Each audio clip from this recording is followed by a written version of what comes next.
Hello, everyone, and welcome back into the Fantasy Lab. This is Player Profiler Now. I am your host, Aaron St. Dennis. Follow me everywhere at FFMadScientist. Joined today, as I mentioned before the show, by one of my favorites, Heath Cummings of CBS Sports. Heath, thank you so much for joining me today. It's a pleasure to have you, as always. It's always good to talk to you. It's always good to talk about fantasy football. Can't wait. And we're back doing the 2025 fantasy football previews here. We got two teams, and it's Heath. So we got KC and Denver. Before I even talk to you to get you on board on this, I said, nope, KC is going to Heath. That's what I set aside. You always get it. So no, it's nice when your team is just always one of the best teams in the league. Trust me, though, I'm 46 years old. I had a lot of years of experience of that not being the case.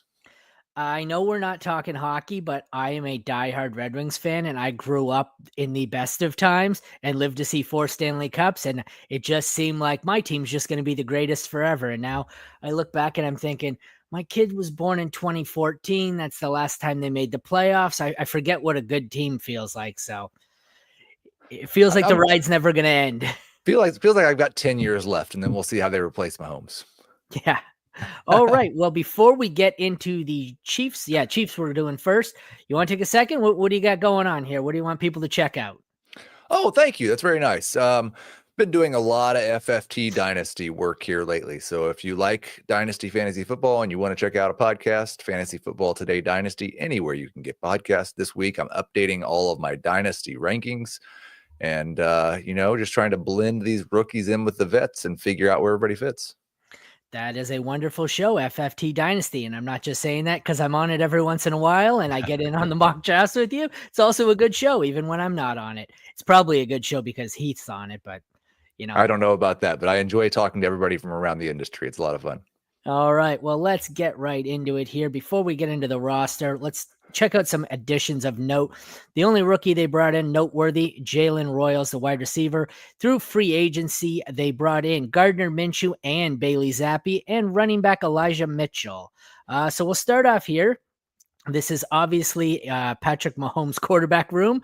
Otherwise, something has gone horribly awry if we are going with Gardner Minshew. What do you think here? I know it seems like we went where no matter what, for a few years, Mahomes was the first quarterback off the board. Then it seemed like everyone had decided he's overvalued and he's no longer a top 5 quarterback. I seem to be getting him consistently after I find the big 4 or 5 go, and then there's a bit of a lull, and then I get my choice of him or Burrow going in the same range. What are your thoughts on Mahomes and his outlook for this year? I think QB7's too low. I've got him at QB6, but even my QB6 seems a little bit too low just because at any given moment, we could have Patrick Mahomes give us another true Mahomes season. We saw it with Tom Brady throughout his career. There'd be 2 or 3 year lulls where, Brady's not a great fantasy quarterback anymore. And then he goes and throws 50 touchdown passes. We saw it with Aaron Rodgers. He's washed up. And then he goes and wins a couple MVPs. So I think that every year there's that chance. And it may have more to do with, do the wide receivers stay healthy this year? Is the defense a top 5 defense again? And does Mahomes have to do it? But I think if he's got healthy wide receivers and the defense isn't dominant, then Mahomes will likely beat this ADP. I'm looking through the roster here, like Pacheco, Hunt, Elijah Mitchell. Then we've got Rashee Rice, Jalen Royals, Juju still on here, Xavier Worthy, Hollywood Brown if he's healthy, Travis Kelce, who apparently everyone thinks is just washed. This is possibly his best group of offensive weapons he's had in a long time. Like, I get it's no Tyreek Hill, but he's made fantasy production here with little to nothing. And I'm pretty much in on Rashee Rice if he's not going to face any suspension and he's healthy. And Xavier Worthy seems to have some great upside. So I can't see why this isn't setting up to be a perfect bounce back, even if he's not the QB1 overall. This sets up where he's got to be locked in as a top 3 to 5 quarterback. Yeah, it just seemed like last year there were too many games where either they pretty much already knew they'd won in the third quarter, or we just got to wait until the fourth quarter and get one more score. So maybe the way they went with the running game last year impacted that more than an actual Mahomes drop-off. But I know Jacob Gibbs has been doing a lot of good film cut-ups of quarterback play over on X, And those numbers, if you look at Mahomes and the advanced stats of passing, does say that he took a step back last year. It's hard to just keep going to the AFC Championship or Super Bowl every single year, I think, and have the motivation in week 8 to really be your best. So I think that's also one of the potential pitfalls. It's hard to say it's his best set of weapons when he had Tyreek Hill and prime Travis Kelce and prime Kareem Hunt. But I do think if you look at all these names, that it is probably his deepest set of weapons. Again, assuming everybody's healthy. Again, I'm going to bounce back to hockey because they were talking about this the other day with the Florida Panthers, and it doesn't seem to be showing for them. But how many years in a row can you go to the finals and play extra games, high pressure extra games before it starts to tire you and you take a step back? And then, like you said, it happened with Brady a year or two, lower in the rankings. Oh, he's washed, and then look, he's the QB1 again, and we're all wrong. And Patrick Mahomes is the biggest value. He's, I know for those of you who are listening and can't see, we have the rankings on the board. Fantasy Pros current ECR. He's going as QB7, 54th overall. Like I said, I've had a lot of drafts so far where it's been him or Burrows on the board, and don't necessarily know if I have a preference. What's your preference between the two? I've got, like I said, I've got him at 6. I was trying to figure out who the 6th quarterback is that's ahead of him in the ECR, because I think you can see it's pretty easy to make an argument for Daniels, Burrow, Jackson, Allen, and Hurts. Okay. And then it's Burrow. The man I have Mahomes ahead of is Baker. Baker is 6 on Fantasy Pros ECR. I cannot imagine drafting Baker Mayfield before Patrick Mahomes. I could not agree more. That's why when you said it, I don't know who 6 is myself, and Baker is not who I thought would be 6. So I think we firmly agree that whether you have him at 5 or 6, he's definitely ahead of Baker. Right. We can move on here to the running back room. I've always been the sell high on the day 3 running backs. I think I've reached a spot with Pacheco and Kyren Williams where I'm both just, different levels here where I finally accepted that maybe they're just good running backs, which means both of them are likely to tank completely this year. But we have Pacheco, RB28 off the board. Backed up here, we have Kareem Hunt, RB62, Elijah Mitchell, RB66, and the rookie Brashard Smith, RB87. I don't know why I didn't have him on the list of rookies here. But what do you think of the backfield here?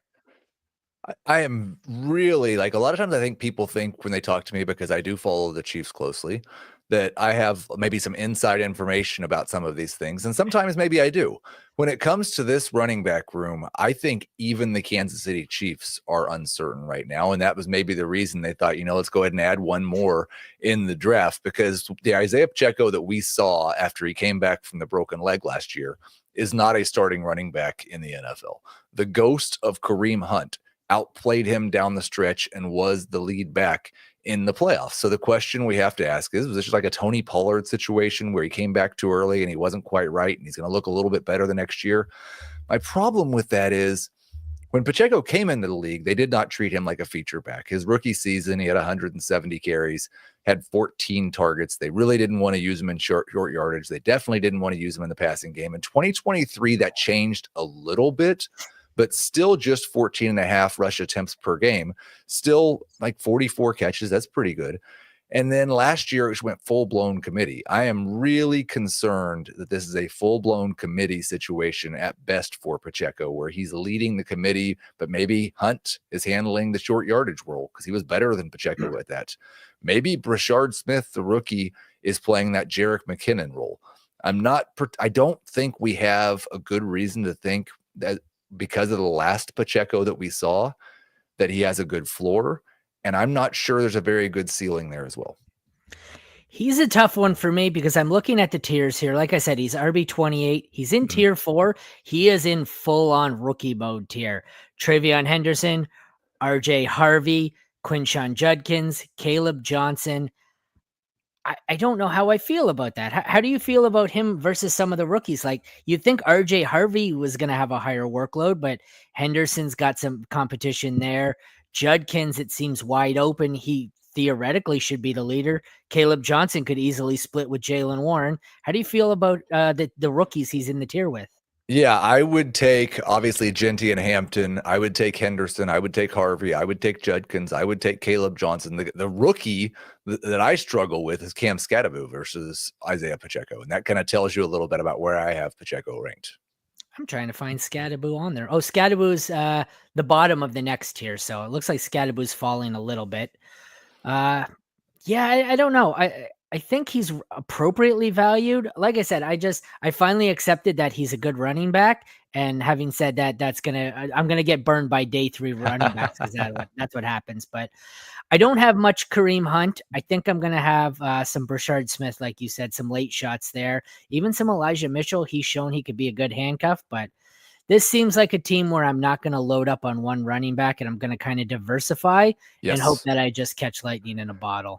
My favorite thing to do when we get to these, and I think people disagree with me about this being one of those ambiguous backfields. As you can see, they've got one running back ranked in the top 30 and nobody else in the top 60. So everybody else is pretty well settled on who's going to be. I view this as one of those ambiguous running back rooms where I'm going to be much more likely to draft Hunt, Mitchell, or Smith than I am Pacheco.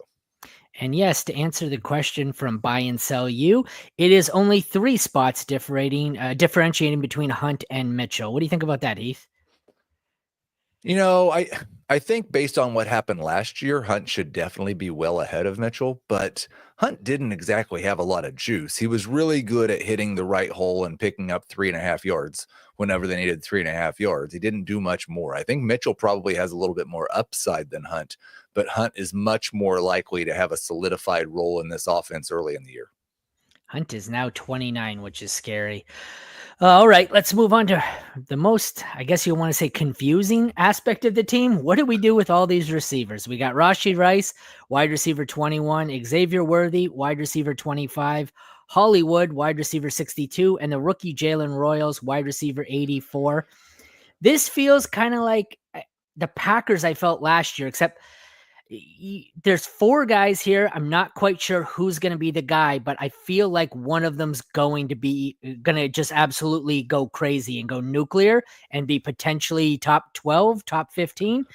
I'm having a hard time pinpointing who it was going to be. I've always said it was going to be Rashee Rice, but the health and the suspension scares me. Is that enough for you to hitch your wagon here to Xavier Worthy? Are you standing pat with Rashee Rice? What do you make of these guys? I think where these two guys are being ranked and drafted, it makes sense because they had both kind of a similar career arc early in their career. We saw Rice took a little while to get going, and then the last month and a half of the season in the playoffs, he was awesome, and then did that at the beginning of the year too. We saw Worthy take a little while to get going, and then in the playoffs and the last couple of games of the regular season, Worthy looked like maybe a number 1 wide receiver for fantasy football purposes. So I do think that either one of those guys could be the guy that goes nuclear and finishes a top 12 wide receiver this year. I think Rice is slightly more likely because we have a slightly larger sample size of him performing at that level. But you mentioned it. We've got the knee concern, which it really seems to depend on who you talk to about that. There's some people say, oh, it wasn't an ACL. This was easier to take care of. The other people are talking about how, the hamstring was involved too. This was a knee reconstruction. And the Chiefs themselves, after the Royals pick, mentioned that they thought that he could really kind of fill that Rice role as Rice worked his way back. And I'm thinking, wait, works his way back. I thought that's what he was doing in June and July. I did not expect him to be doing any. I don't want him to be doing any working back in September. So I think the paths are, if Rashee Rice shows up week 1 and he is 100% and he has nothing holding him back, then I think he's probably the guy who leads this receiving room. If Rice either isn't 100% because of the knee or faces some sort of suspension, which is seeming increasingly less likely, but if that happens, then I firmly believe that Worthy could be the one who just explodes onto the scene, keeps up what he was doing in the playoffs, and becomes a top 20 at least wide receiver. I think Rice, though, when he's healthy, his floor and his ceiling are both a little bit better, and that's why you see him ranked just a little bit higher than Worthy. I would expect these guys to move quite a bit when we get to July and August, because if Rice, what if he starts training camp on PUP? Or what if he's not a full participant in practices? Then we'll see if Worthy get a little bump. But if Rice is 100% the first day of practice, then I think we see Rice go up a little, Worthy go down a little. Yeah, that sounds exactly right. These ADPs won't stick. I think people are just hedging their bets right now because it's early I am on. too. Yep. This feels like I said, it feels like the Green Bay Packers wide receiving room, except with someone who's going to have far more upside and a far better quarterback. Right. And I too, I'm going to be, I think, loading up on Rice and hoping it works out. Hoping I don't get he doesn't get the suspension or that the injury doesn't hamper him. But yep, if, like you said, one of those things happens and Rice goes down, Worthy's going to skyrocket in rankings. We'll wrap up the Chiefs here with the tight end. Travis Kelce, tight end 10. That might be the lowest he's been in 10 years, 12 years. And Noah Gray, tight end 34.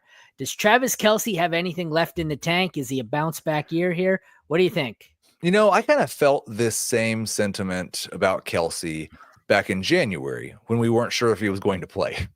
But I don't really understand it now. And part of that's going through the projections process. It just kind of seems like people are ignoring the fact that he had 133 targets last year. He was still tight end 6. I don't get it. Tight end 6. And that's with 3 touchdown catches on 133 targets. Any other player in the NFL that catches 3 touchdowns on 133 targets, and the entire industry is just banging the table for regression and telling people that he's going to score more touchdowns next year and he's going to be a value. And instead, we're ranking him 4 spots lower because he is old. And I do believe that when a player shows you a decline, you should believe them. I think there's a decline. His yards per reception, his yak, his yards per target, did a nosedive last year. And I'm not sure that stuff bounces back. But you can project him for the same efficiency. And I'm not sure the target volume changes all that much unless Rice is 100% week 1 and stays healthy all year and doesn't get suspended. And then maybe Rice takes some of those targets away. But at tight end 10 in redraft is basically saying this guy's going to score 9 fantasy points a game. That's it. At the ranking tight end 10, he doesn't. The things that have to go wrong. This seems like, and you've corrected Adam on your show. It's one of the situations where he says, if this and if that and if that and if that, then he'll be lower than tight end 10. That's a lot of ifs that have to come through for tight end 10. I just don't see how he doesn't reach this floor. So for me, that's another one where I think I mentioned to you earlier with the Lions, I've been lower on Sam Laporta with Ben Johnson. I'm a little worried, and I've just been passing on him and going safer later with Kittle. And even a few rounds later, I've gone Kelce and Andrews. Andrews seems to be in the same boat. Last year, Travis Kelce, with 3 touchdowns, scored more fantasy points per game than Mark Andrews, who scored 11 touchdowns, and Sam Laporta, who scored 7 touchdowns. I would draft Kelce over Andrews and Laporta just if they were all on the board at the same point in round 7 or 8. You don't even have to make that. You can wait a little bit later and you get the bonus. I don't see how even right now, Jonnu Smith is ahead of him. I get Jonnu had a great season, but we're going to believe the one season here. And Evan Ingram wasn't great. David Njoku. What did Evan Ingram finish? I got to look that up quickly. Tight end 700. Yeah, it was tight end 34. I mean, he only played half a season, but I don't get it. There's just no way at this cost that I'm not going to have a lot of shares of Travis Kelce. And if Father Time does finally win the battle against him, I guess I'm going to miss out. But before we move on to the Denver Broncos, do you know my good friend Matt Kelly? I do. All right. I guess let's hear a word from Matt quickly. Oh, the Breakout Finder is live. That's right. A lot of breakout models out there, but we started it all. The best and brightest minds coming up with the definitive breakout probabilities for running backs, wide receivers in this rookie class. It's $5 to download the wide receiver breakouts, the running back breakouts, but also proprietary stats available only on the Breakout Finder, including dynamic score for wide receivers, teammate score, level of competition. You can access the full stat database, plus many advanced metrics from Player Profiler, all there, right there on your phone, in the App Store, on Google Play. And that 2025 class is live.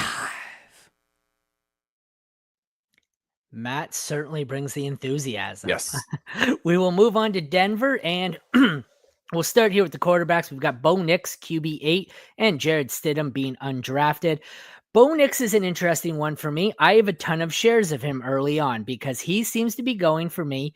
If I miss out on Mahomes, if I miss out on Burrow, Nix is the next guy in that group with, depending on who you're drafting with, Drake May, Baker seems to be going, Kyler, even Jared Goff and Justin Herbert. And I just, when I'm faced with those 6 or 7 quarterbacks, even Caleb Williams, I'm hammering the Bo Nix button nonstop. What are your thoughts here on Nix? Am I getting in over my head? It's funny you said Brock Purdy because I do think he's the one guy who's a value that I would take over Nix, but I've got Purdy and Mahomes and Baker and Dak and Nix all basically in the same tier. I'm really happy to take the guy who goes last or next to last out of that group. I was pretty optimistic about Nix last year because I thought even before the draft, he was the type of quarterback that could be really good in a Sean Payton system. Absolutely. Sean Payton has very specific asks of his quarterback and wants them to know exactly what's happening before the snap, make a decision, and do that thing. That's the one thing Bo Nix does really well. So as long as teams didn't watch the film all offseason of what Peyton and Nix did and find a way to make them have to make adjustments in the game or during the play, then I think you're right. This is going to be great. I think there's a little bit of concern. Like teams get tape on rookie quarterbacks sometimes and they figure out, you know what, why don't we see if he can do this? And sometimes it turns out that guy can't do that. So he wasn't actually that great in terms of a passing efficiency last year, but he did a good job in the red zone and he provided enough with his legs, 430 yards and 4 touchdowns. I think he's going to be a top 10 quarterback. Where he falls between 7 and 10 will remain a bit of a mystery. Yeah, the second-year quarterbacks scare me. We seen it a bit last year with C.J. Stroud, but everyone laughed at me. I had him second in my QB rookie rankings last year behind Jaden Daniels. And they said, but if you watch his Oregon film, he only throws short passes. And I said, did you watch the last 5 years of Drew Brees' career? That's right. What Sean Payton does well, but it's kind of a scary situation. I'm trying to think. It might have been Jacob Gibbs who tweeted it out earlier. Do you remember seeing something about Bo Nix? And it was, he ranked the 32 there is quarterbacks. Really anything you could tell me that Jacob Gibbs has tweeted out recently about quarterbacks, I would believe you because I think he has tweeted out everything about quarterbacks over the last month. I'm going to paraphrase here, so don't quote Jacob, yes. But it was something about he ranked the 32 starting quarterbacks among, like you said, efficiency on the short passes, which he was, and he was 28th out of 32nd. So you're correct. He wasn't that efficient. He just was better than expected. So I have a ton of him in the range he's going because I love the upside. I will also admit that he's very scary because he wasn't that efficient at the one thing he did, or the thing he did best. And what if they do what you said and they stop what he does best? Is he going to suddenly start airing the ball out deep to checks notes, no deep threat? Hey, put some respect on Marvin Mims' name. Okay, Marvin Mims. We'll get there. All right, let's talk running backs here. The running back hype machine for the rookie RJ Harvey has gotten going. RB27 is surprisingly a lot lower than I thought. Audric Estime, RB53. Jaleel McLaughlin, RB59. And Tyler Badie, however you want to say it. Yeah, however you want to say it. What are you thinking here? This seems like a situation where we do this every year where we say, oh, there's nobody good on this roster. They're just going to give it to the rookie. And then it turns out they didn't just hand it over to the rookie. The problem is there's not really a more experienced back. They're all second, third year backs that are undersized. So I feel like this is a situation where I'm going to get a bunch of RJ Harvey shares. And then these guys are going to sign Nick Chubb later in the offseason and just completely tank it. I have had a wild ride over the last month and a half of trying to figure out RJ Harvey because he wasn't a back that I thought should be drafted in round 2. No. I wasn't really sure he should be drafted on day 2. Yeah. And so Sean Payton does that. And I already mentioned, like last year, I just kind of put my faith in. Well, that fits Sean Payton really well. I'm not as sure that I see how RJ Harvey does fit Sean Payton just as well. I've heard some people comp him to Alvin Kamara. No. What I really want to am trying to figure out, and I just don't think the guy exists on the roster, is that Javonte Williams played really based on the way that he performed way too much last year. But he did that because he was their best back in pass protection, and he did a pretty good job at that.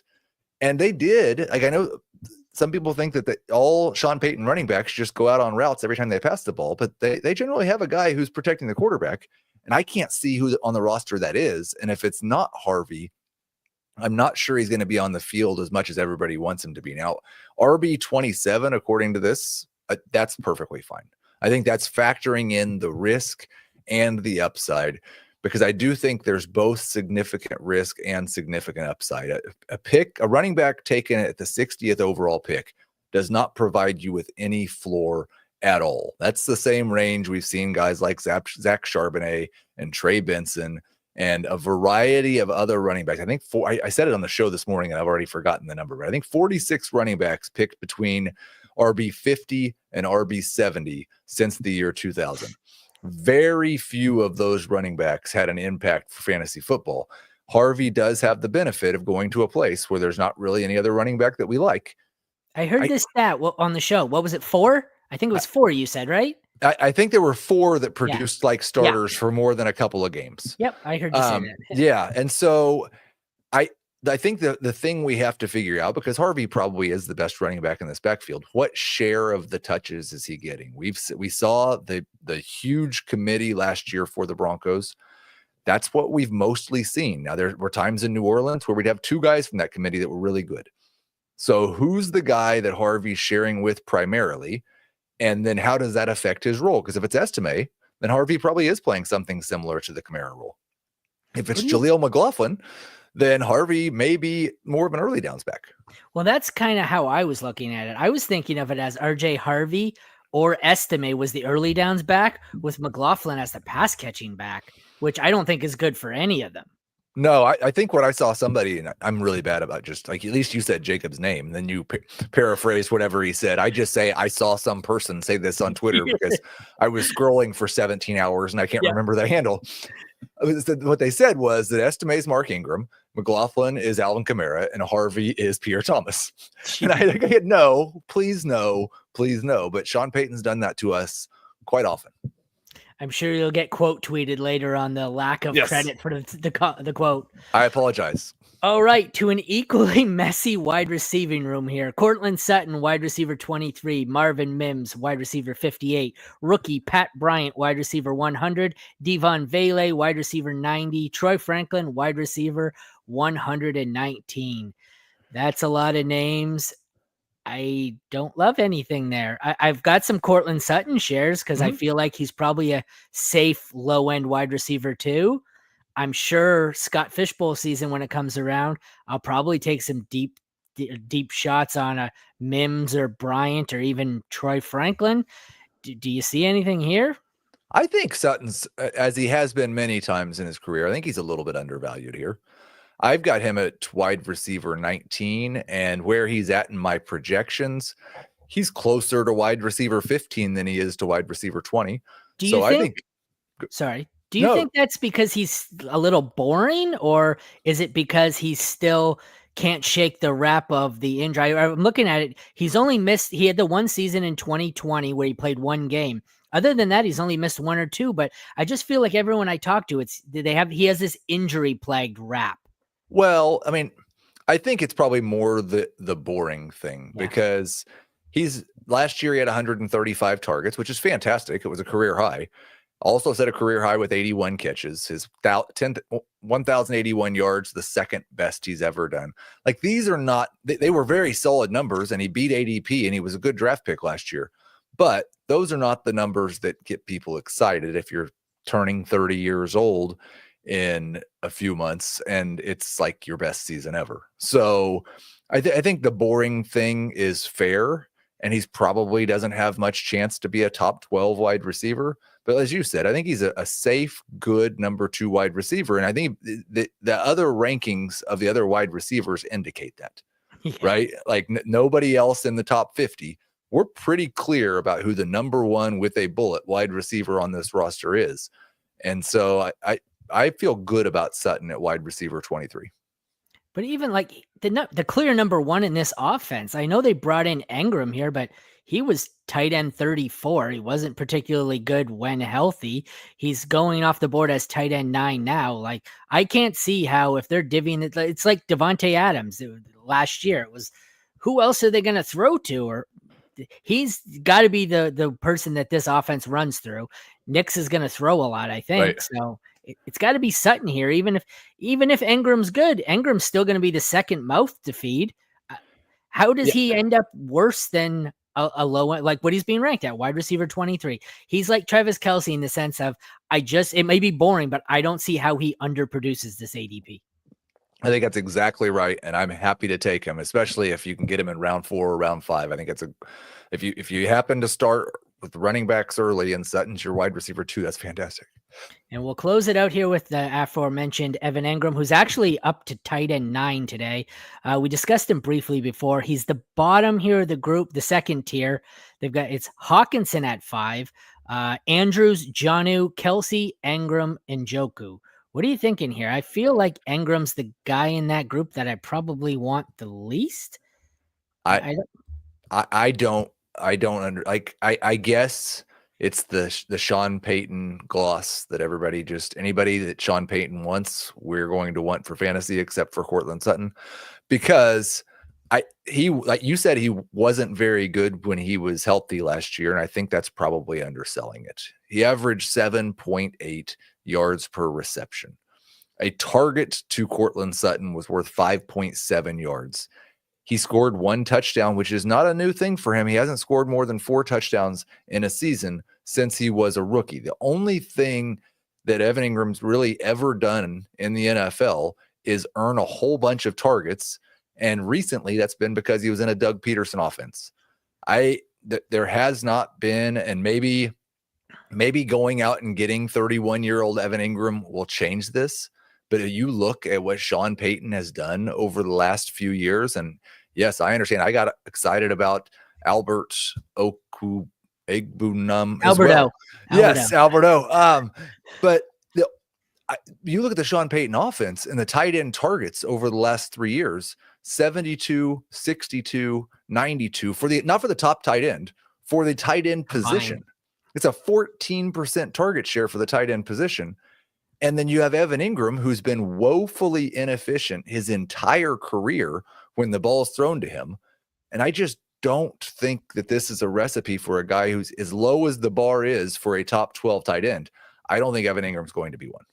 It's funny how you brought up he's 31 years old. You never hear that. It's, Kelce and Andrews, they're old, they're washed. Kittle's old and washed. Well, Evan Ingram's not much younger than any of those guys, but you never hear he's old and washed. And he was washed when he came into the league. Yeah. Yes, he was. Well, I think his value right now is living on the previous 2, not last year, but the previous 2 years of that. It was top 5, 6 finishes. And like you said, it's Sean Payton brought him in. Sean Payton loves the guys he brings in. Well, we did this a year or 2 ago when he brought Adam Troutman over and said, this is it. He loved Troutman. He was going to break out. He brought him over. Troutman didn't do anything. I don't even know if he's still in the league right now. So, yeah, and I'm not sure Evan Engram will be after this year. No, that's fair. All right. Well, that concludes the wrap of the Kansas City Chiefs and Denver Broncos. Once again, before we get out of here, Heath, thank you for joining me. Why don't you tell everyone, whatever you got that you wanted. What do you do? When are you doing the Dynasty show? Is that Fridays or is that just when you record? It's Tuesdays and Fridays. We go live on YouTube at 11:30 Eastern, and then it goes into the podcast feed shortly after that. Come check it out. Awesome. Well, thank you again for joining me. This was the 2025 fantasy football preview of the Kansas City Chiefs and Denver Broncos on Player Profiler Now Fantasy Lab. I am your host, Aaron St. Denis at FFMadScientist. Thank you to Heath Cummings of CBS Sports for joining me. Check back next week. I had it up here. It's Pat Fitzmaurice. It's 2 AFC South teams. I believe he has Colts and Titans, but don't quote me on that. Thanks for joining us as usual. Jamie, I know we're probably getting less viewers today. SFB scoring. Run over and check out Scott Fish. But thanks again, everyone who tuned into us instead of Scott. Take care, everyone. And thanks again, Heath, for joining me. Take care, guys. See you next week. Hey, I want to thank you for being part of this broadcast. If you have any thoughts on it, leave a comment. If you enjoyed it, make sure you leave a like. And if you want to see more shows on the Player Profiler channel, subscribe to it. That's how we know You want more.